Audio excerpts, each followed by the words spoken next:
House on the Rock, the Gateway, Johannesburg. For the next 6 weeks, I'll begin a series themed, "This Walk Was Never About the Weather." I want you to turn to someone and tell your neighbor, "This walk was never about the weather." Now come on, tell somebody that this walk was never about the weather. Amen.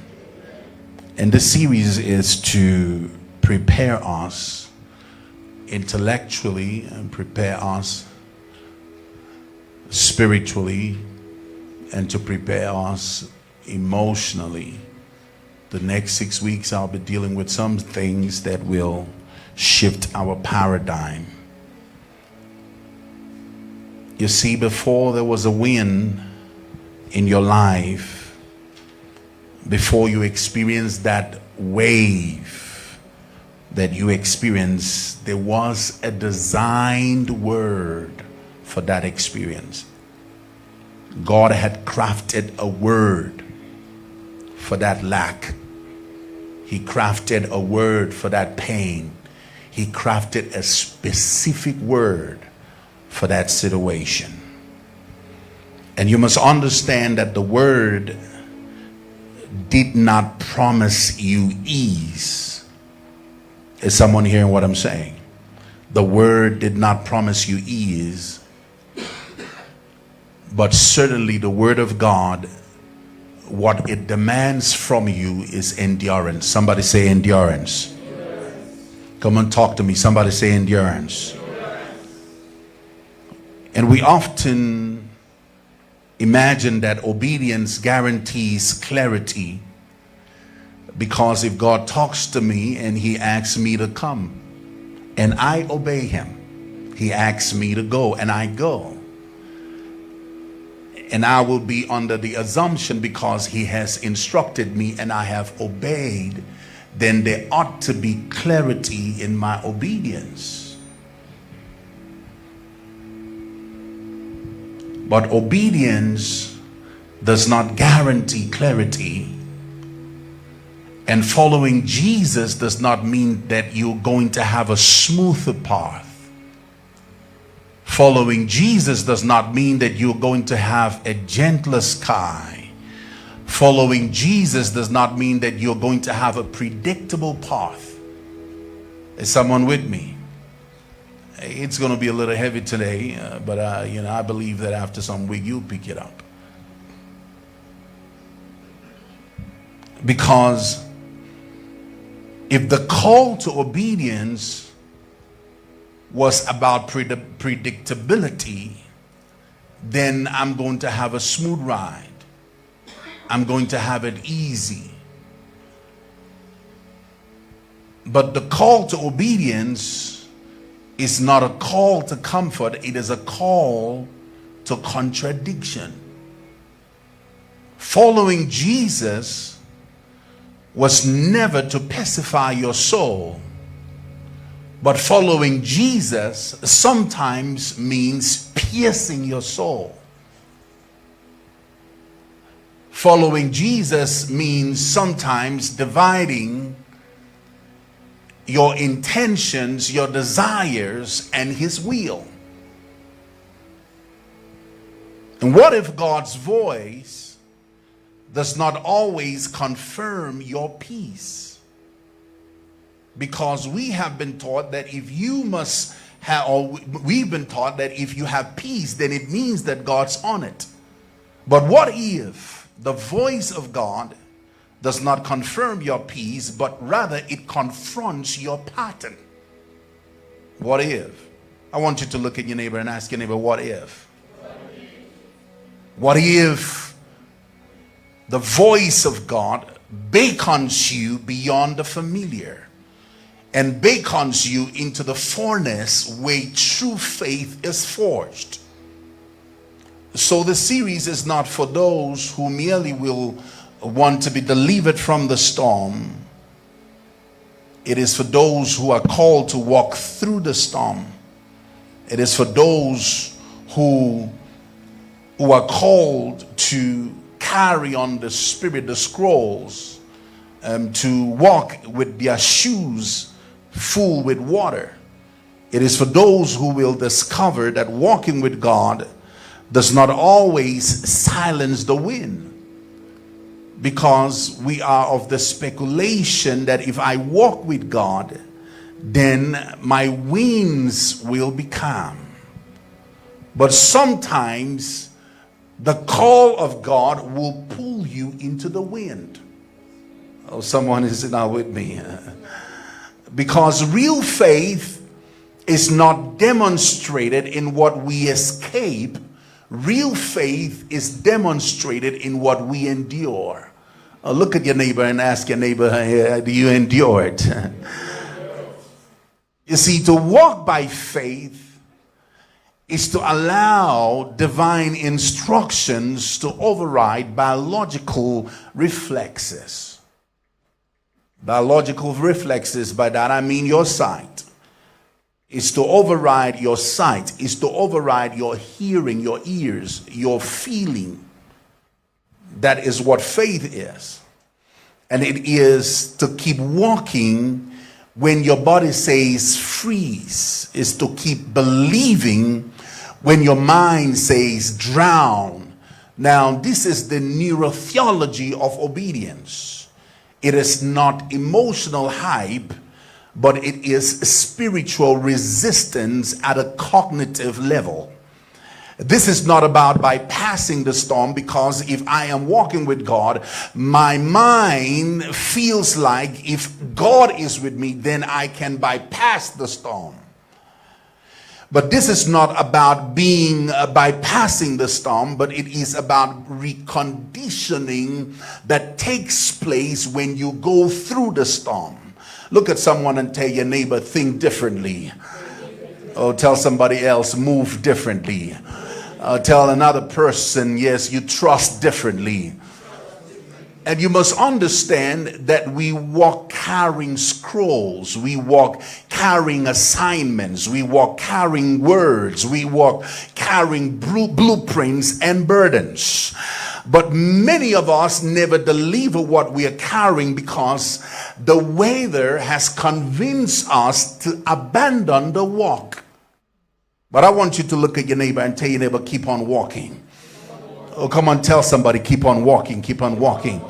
I know the waves are rising, but keep on walking. I know the wind is wild, but keep on walking. I know the night feels long and lonely, but keep on walking. I know the thunder may be loud, but keep on walking. I know things may not be going the way you expect them to go, but keep on walking. Look at somebody and tell your neighbor, keep on walking. Don't let the noise outside to silence the word that is on your inside. Tell somebody, don't let it silence it. Because the voice that called you has the authority over what threatens you. Look at someone and tell your neighbor, keep on walking. And do you know why you have to keep walking? The truth is that destiny is not a group project. I got that from something my wife was doing, because she had this project and it was a group project. So that means that if the group fails, you fail.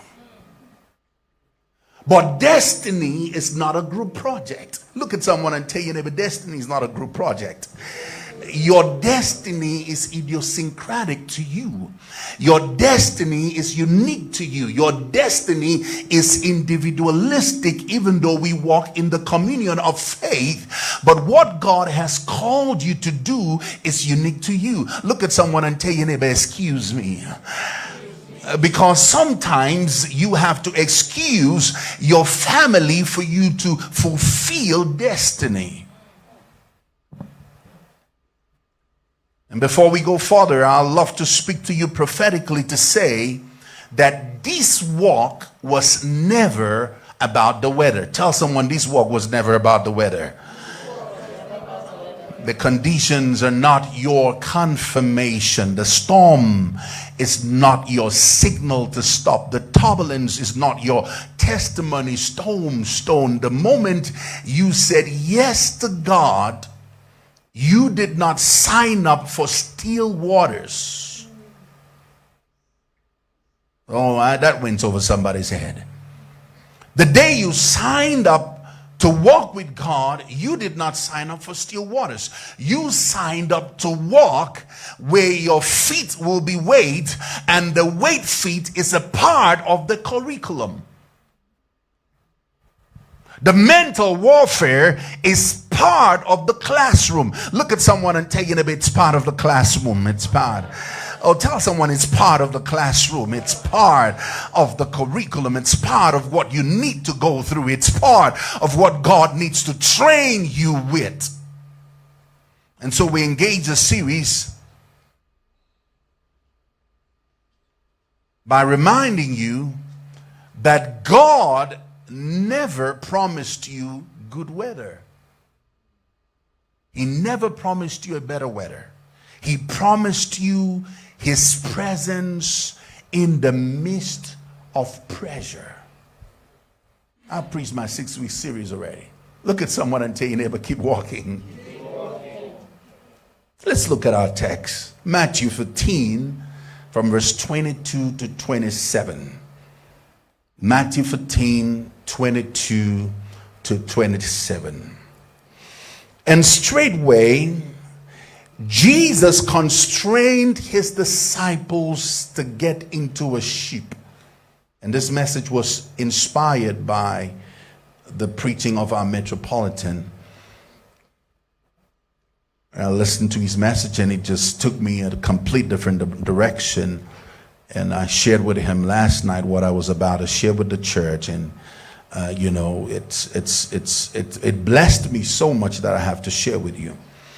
And straightway Jesus constrained his disciples to get into a ship and go before him onto the other side, while he sent the multitude away. There was a multitude that he just fed, 5,000 men, aside women and children.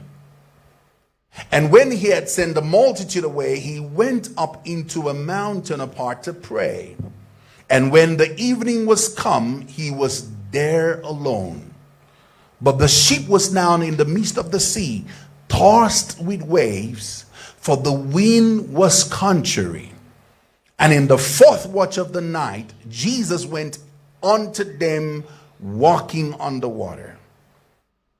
And when the disciples saw him walking on the sea, they were troubled, saying, It is a spirit. And they cried out for fear. But straightway Jesus spake unto them, saying, Be of good cheer, it is I, be not afraid. Look at someone and tell your neighbor, be not afraid. So I'll be talking to you briefly on the subject, steps in the wind, the gospel of resistance. Somebody say the gospel of resistance. Tell somebody the gospel of resistance.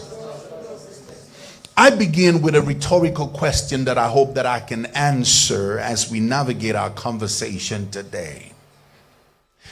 Can God call you to walk on what still wants to drown you?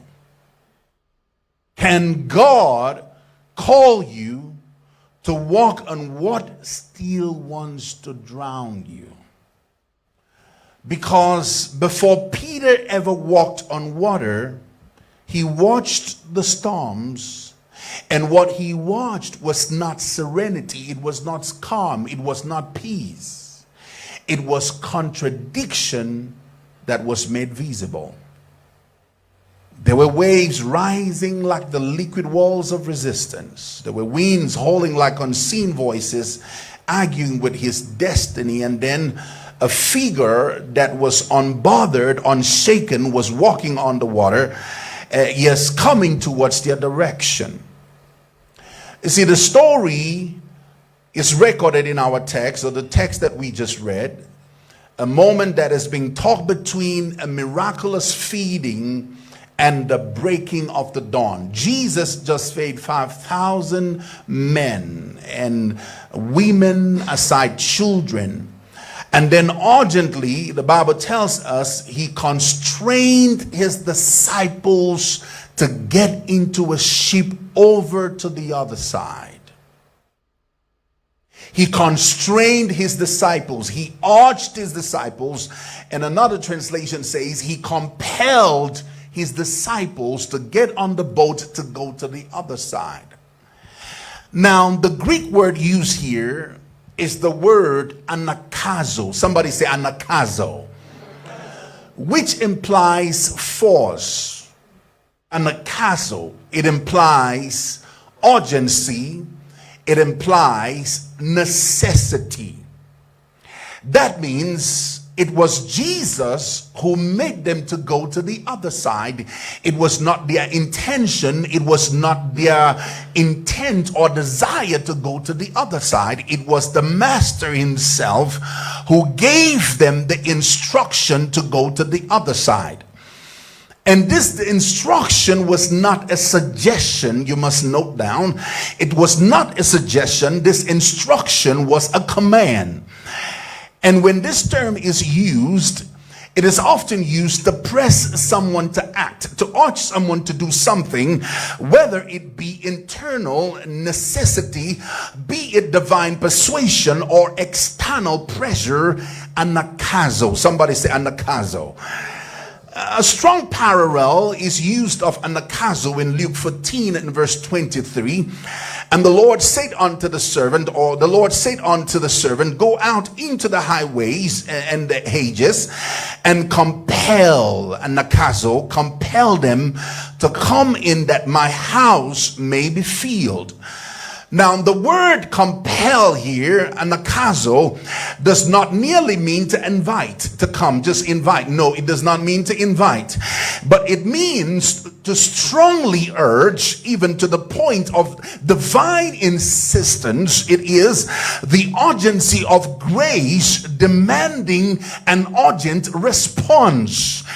And in such cases, there is no option to delay. You have no option, because there is a divine force that compels you, because there is something greater that is at stake. A storm for the disciples, but to the kingdom, there was a feast for the outsiders. I'm going to work this thing a little bit, so stay with me before I preach. Now, I found it very interesting to note that Paul uses the Greek word here, nakazo. He uses it in all his several writings, often revealing the moment of divine tension, internal pressure, or spiritual necessity.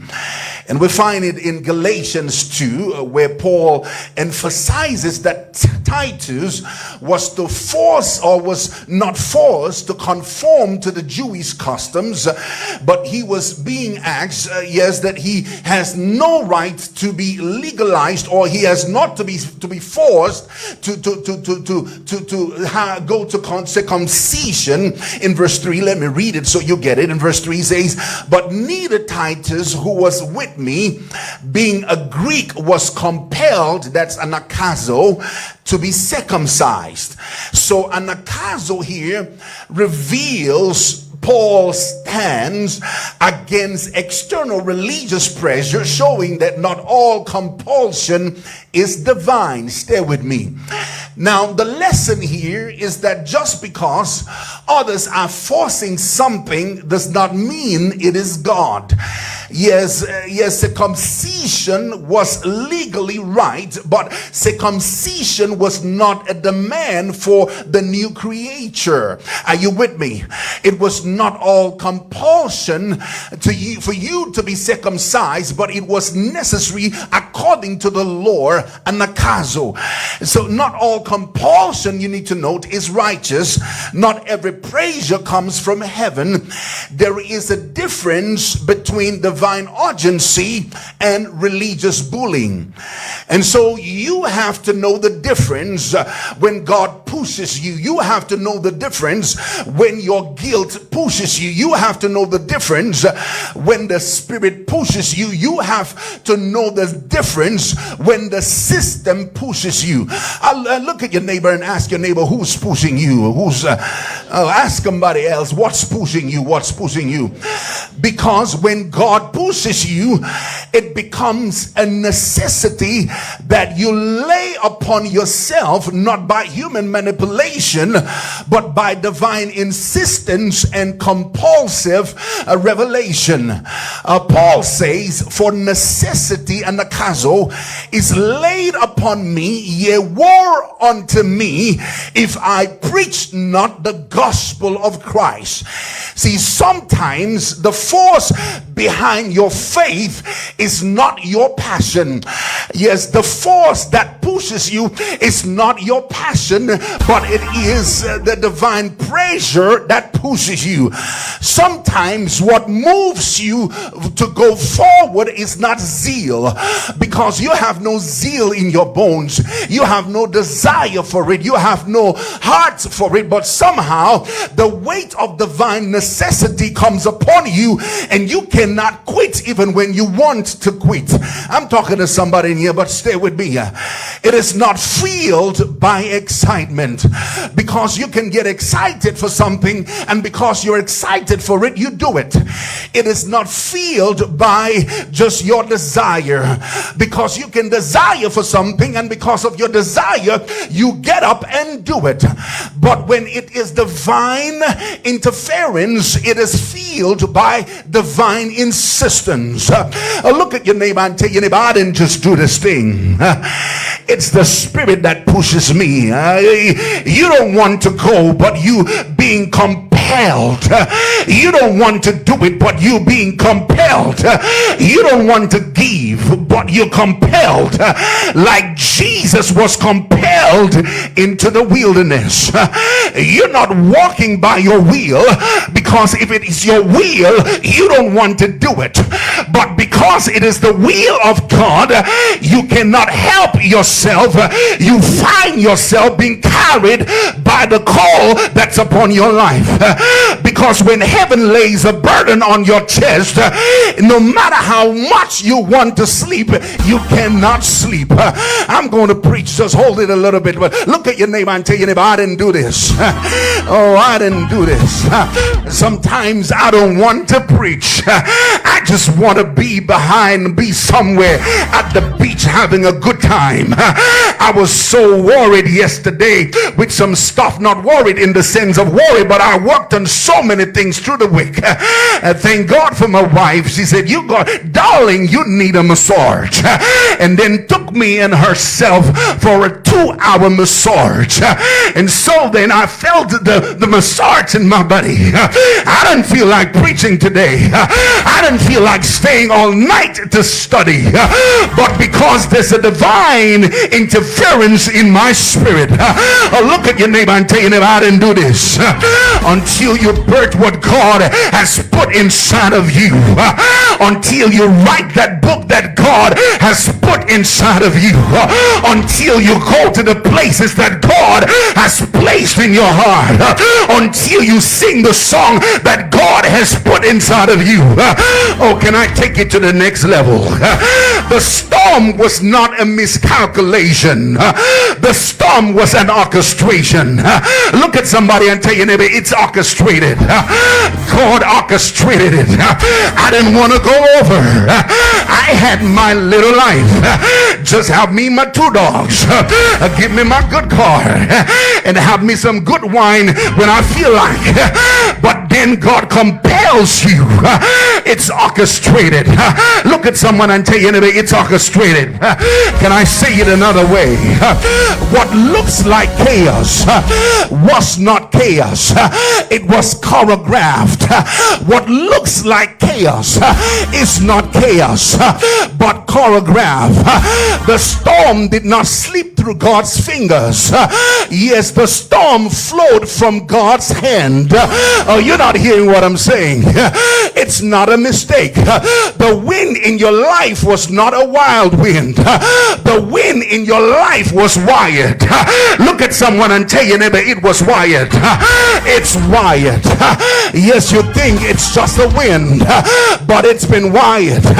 God did not allow the storm. It was God who authored the storm. There's a difference from how he allows, but then he sets up the storm because he's the one that commissioned you to go. The storm was not a mistake. Look at someone and tell you, not a mistake that you stumbled into it. The storm was the path. He strategically walked you into it. See, God did not miscalculate the moment. It was God who masterminded the moment. I feel God helping me. Look at somebody and tell your neighbor, he orchestrated it. He masterminded. He's the master chess player. He's been playing you all this while because there's something he wants to achieve in you.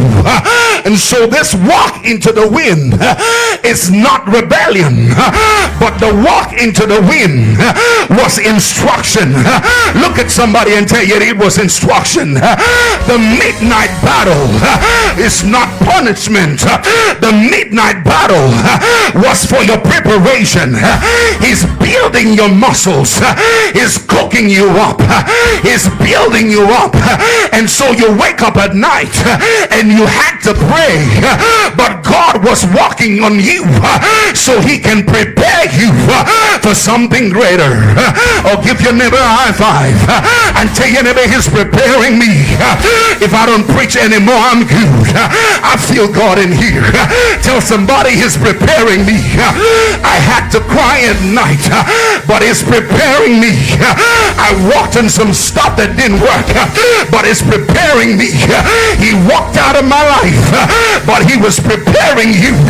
He gave up on you, but God was preparing you.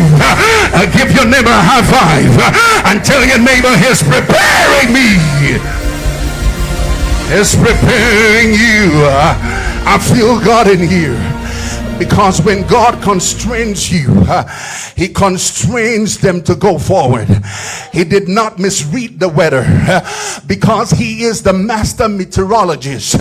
He knows the weather, but he sends them into a storm. You thought this was about misfortune because the wind is raging. You thought this was misfortune because the wind is blowing. But child of God, the wind is the map.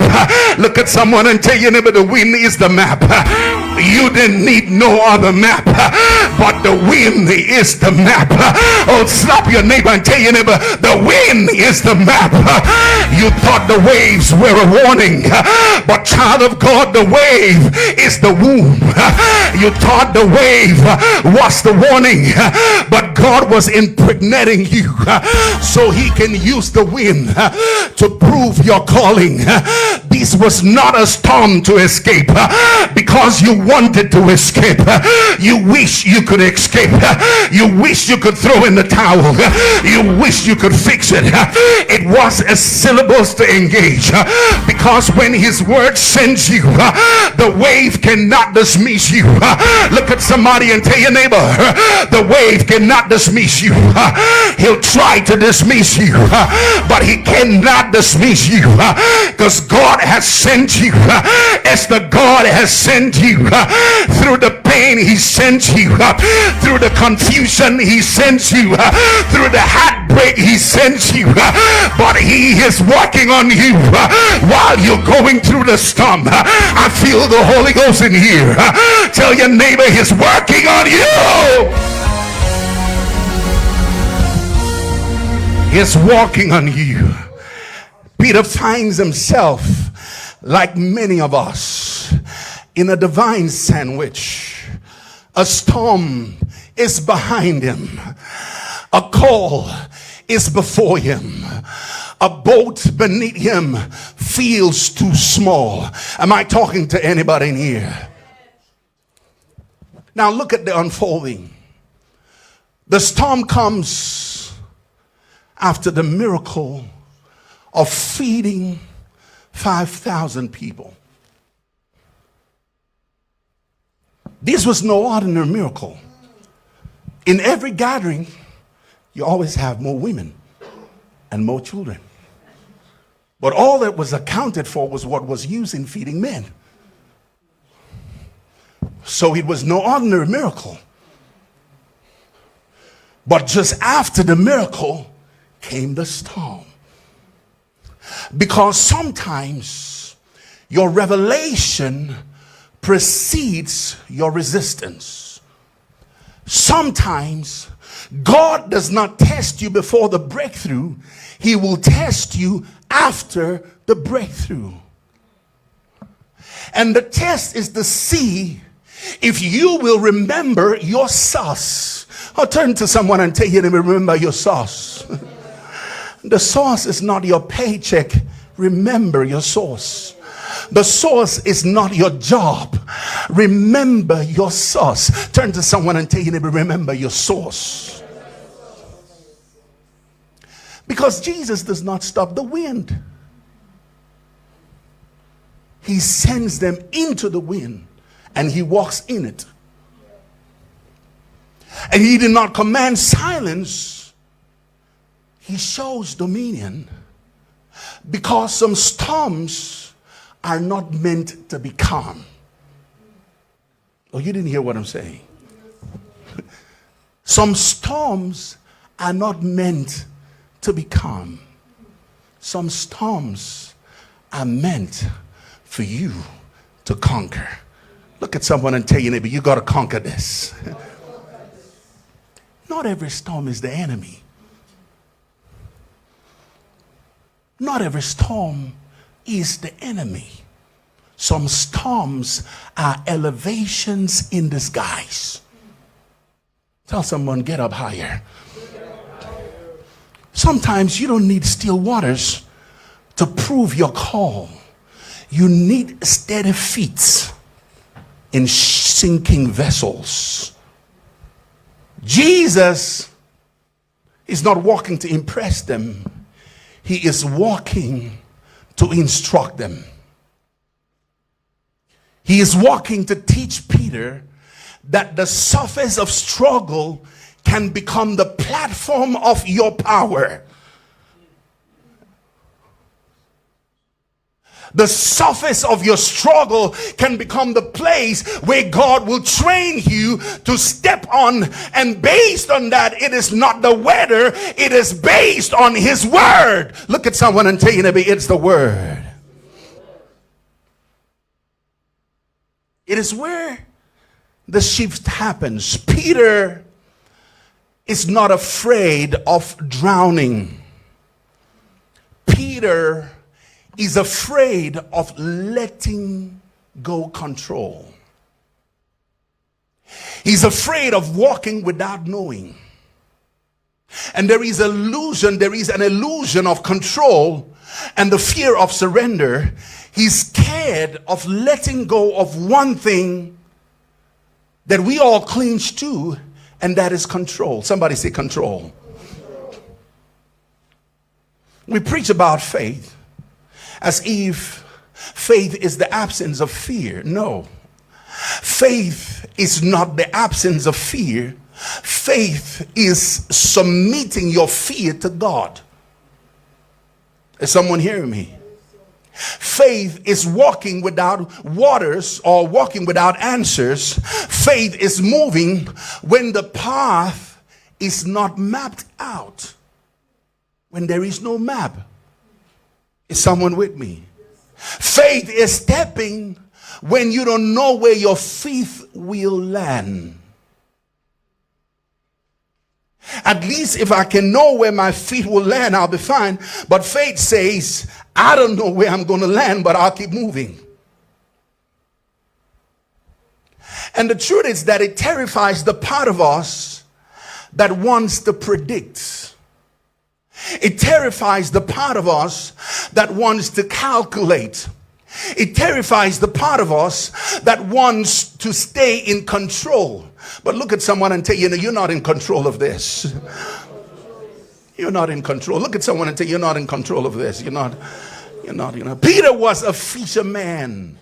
Control was his profession. He understood the boats. He understood the nets. He understood the tides, and he understood the storms. He knew when to go fish and when not to go fish. He knew how the weather would work. So he was a professional control freak. But Jesus called him to a realm outside his expertise. God will always call you into places that will offend your illusion of mastery.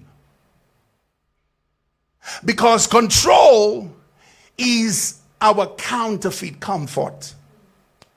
Control is us wanting certainty, and we want certainty. Certainty becomes the idol of our logical mind. We have to be able to process it correctly. We have to see it clearly before we move. Peter's real fear was not about him sinking. Perhaps he knew how to swim. In fact, not perhaps, he knew how to swim. His real fear was surrender. Somebody say surrender. Because surrender means giving up the need to manage outcomes. Surrender means trusting a God who does not always show up the full picture, but still expects full obedience.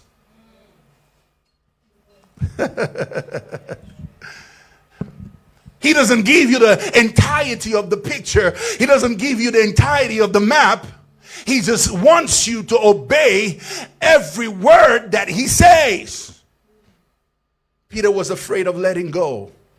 He was afraid of walking without knowing. He was afraid of stepping where his logic couldn't follow, because the logic has to follow first before I move. And any intellectual person is like that. You struggle with just making decisions. You have to be able to process it before you do it.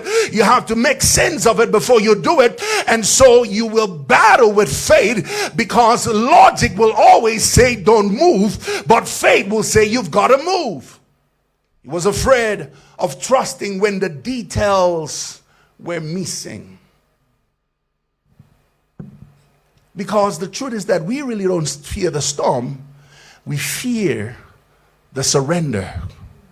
We fear losing the illusion that we were ever in charge. We always want to be in charge. He knew his boats. He knew the wind. Peter knew the waves. But he did not know this. Walking on uncertainty belongs to God. He was not used to walking on unstable grounds, walking with no pickup plan. So control is your attempt to secure identity and safety in a world that feels unstable. But faith is letting go. Look at someone and tell your neighbor, sometimes you need to let go. Look at someone else and tell your neighbor, sometimes you need to let go.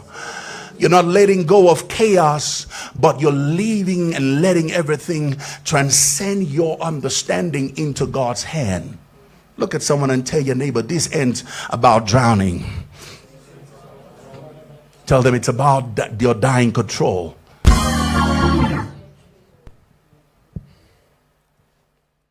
You want peace of mind.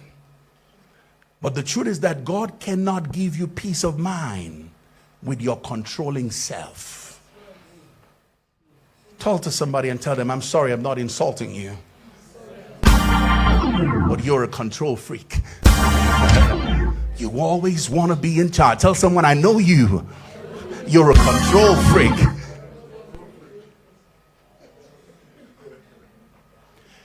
Those he gives his peace to are only those who can trust him totally. Control says, show me the steps. Faith says, just say a word. Is somebody with me? Control says, I need to know everything is in place. But faith says, at thy word, thy servant hear it. Because this is the curriculum of trust, that you can step with wet feet and still stand by faith. See, the miracle is not in still waters. The miracle is in your motion of belief.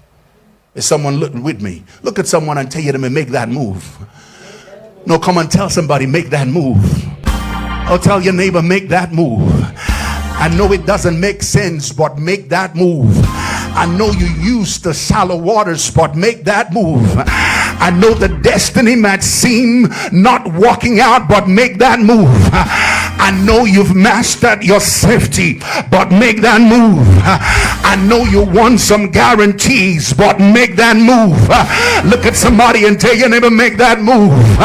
You've got to make that move this week. I know things are not lining up, but make that move. You've got to make that move this week. I know the bills are due, but make that move. You don't have all the money. You don't have all the connections. Everything is not lining up. But child of God, if only you will make that move. Because sometimes the only receipt you get from God is His word. He's not writing you a receipt, but when He speaks His word is like fire. It goes out and it returns not unto Him void, but it accomplishes everything He sent for it. Look at somebody and tell your neighbor, stand on His word. Stand on His word. I know you got no house, but stand on His word. I know your parents, your pedigree left you nothing, but stand on His word. What does His word say? What does His word say? By His stripes you are healed. What does His word say? 1,000 cattle on the mountain belongs to the Lord. What does this word say? He shall convert the abundance of the sea unto me. I wish above all things that thou mayest prosper and be of good health. What does his word say? He sets solitaries and families. He brings the long heel. You that is on the dust, he makes crooked ways straight. Iron get pulled down. What does his word say? Look at someone and ask your neighbor, what does his word say? Tell somebody, stand on his word. Oh, stand on his word. He's calling you over. Stand on his word. Oh, can I take you to neuro-spiritual lens before I close? See, this is not just a sea story. It is a mind war. Somebody say a mind war. This is not just about obedience. It's about an override. Peter is caught in what neuroscientists call Olympic hijack. Olympic hijack. When the emotional brain overrides the rational brain. When fear floods the system and you don't just respond with reason, you react with instinct. It becomes a fight, flight, freeze game. When you hear it, you fly. You fight, you flight, and you freeze. And some of you are there right now. You fight. You're swinging at anything and everyone. Defensive, agitated, and reactive. Because fear has made you violent. You're swinging at your past, at every no that echoes too long. You're swinging at everything, every silence that felt like rejection, every unanswered prayers. You swing. You left bruised because you swing. You're not angry at them. You're angry at what life did not explain to you. You lash out and not at everybody, or you lash out at everybody because you're not strong. You lash because you're scared. Fear has made you violent, not just externally but internally. You're violent with your thoughts. You're violent with peace. You're violent with self-esteem. You're violent with your own self-worth. And now your feast are your voice, because silence feels like surrender and stillness feels like an exposure. You're waiting and you're feeling like you're weak. Oh, look at someone and tell your neighbor, slow down. I'll tell somebody, don't fight. I'll tell somebody, this fight is not for you. And here's the revelation: the real enemy is not what you're fighting. The real war is what you're fighting. It is not what's fighting you. And until you stop shadow boxing, until you stop shadow boxing your traumas, until you stop bleeding, you will punch everything. Peter pulled a sword in Gethsemane, but the real blade he needed was internal. He was fighting what Jesus had already surrendered to. You're pulling the sword, but I've decided to die. I'm going to the cross, but you're still pulling your sword, because fear does not just distort your vision. Fear will distort your mission. Tell somebody, put down your sword. Come on, tell somebody, put down your sword. Can I talk to somebody in here? See, violence is often a surrogate for vulnerability. When a man cannot weep, he starts a war. You know us men, we cannot cry. The few times my sweetheart seen me cry, and sometimes those days, not now, she'll say, you're such a hard man, you don't cry. When will you ever cry? One day I was praying with my family, and I began to weep and cry in the spirit. My daughter couldn't hold it. She came and hugged me and squeezed me and began to cry, because she said, Daddy, I've never seen you cry. Why are you crying? I wasn't crying because I was pained. I was crying because I left the battle to God. Look at somebody and tell your neighbor, drop your sword. Drop your sword. When a woman cannot voice her pain, she will wound everybody, because silence without healing will turn into soundless screams. When she cannot articulate her pain, she'll throw tantrums. How many women do we have in this house? You know how you do it. You blame it on something. It is my season. But if you go to your office, you don't throw tantrums. You put yourself together. So the Spirit says to someone in this house, put down your sword. Look at someone and tell your neighbor, put down your sword. Heal the ears of what you almost destroyed. Put down your sword. The battle is not yours. The battle is the Lord's. I came to preach to someone in this house. Stop fighting by your strength. Stop fighting by your power. He called you over. Just make that move of faith and let the Spirit take over. Tell somebody, put your sword down. Put your sword down. Slap your neighbor and tell your neighbor, put your sword down. The war was never with them. The war is what happened in you. And the only thing that can fight is faith. Your feast cannot fight it. Your fury cannot fight it. I haven't gone half of my message, but I'll stop. Look at someone and tell your neighbor, your feast cannot fight it. It is your fate. Tell someone it is your fate. Tell someone this battle is not yours. Oh, it's not yours. Tell somebody this battle is not yours. This battle is not yours. Can I borrow just maybe 5 minutes? You see, can I talk to those who in flight? You see, we've mastered the art of running, not just with our feet. We run with our soul. Because running does not always look like escape. Sometimes we get busy for nothing because we're running. Look at your neighbor and ask him about you running. Sometimes we look like we're overwalking, but the overwalk is not overwalking, you're running. Sometimes it looks like pretending. You run from hard conversations because truth feels like surgery. How many married people do we have in the house? Let me see your hand. Wave your hand. If you're married, let me see your hand. For the men, if your wife calls you on the phone and say, we have to talk. How many of you been there? We have to talk. And you begin to think, what did I do wrong? What happened? And because you're trying to play the macho, you don't feel surprised. You don't act like you're surprised. You don't act like there's anything. So, okay, no problem.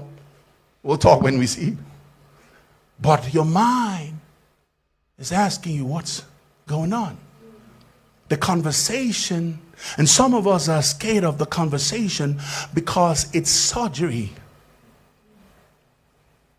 And you rather bleed slowly in silence than heal loudly in vulnerability. You run from growth because growth demands grief. Oh, you didn't hear what I'm saying. I look at someone and tell you there were some things that gotta die for you to grow. Growth demands grief. It asks you to leave behind what you have normalized. Growth will have you build or have you leave what you've built as an identity and what has made you a safe place, even if it's killing you. You run from God, not because you do not believe, but because deep down your heart, you know that when he truly finds you, you will no longer be able to hide the version of you that you had carefully curated for yourself. Isaiah said, in the year that Uzziah died, I saw the Lord high and lifted up. And what was next? He said, behold, I saw that I was a man of unclean lips. Because when God calls you and you get to the elevation of where he is, you won't see your glory. You see everything that you are not. Is someone with me? The problem with flight is this. Eventually, the things you avoid becomes the wind that chases you. The storm you thought you escaped gets on the boat with you like Jonah. Because when God has a word on your life, your exit strategy becomes his entry point. And no matter how far you sail, God's presence will meet you where you are. And when he meets you where you are, he does not meet you to punish you. He meets you to reclaim you.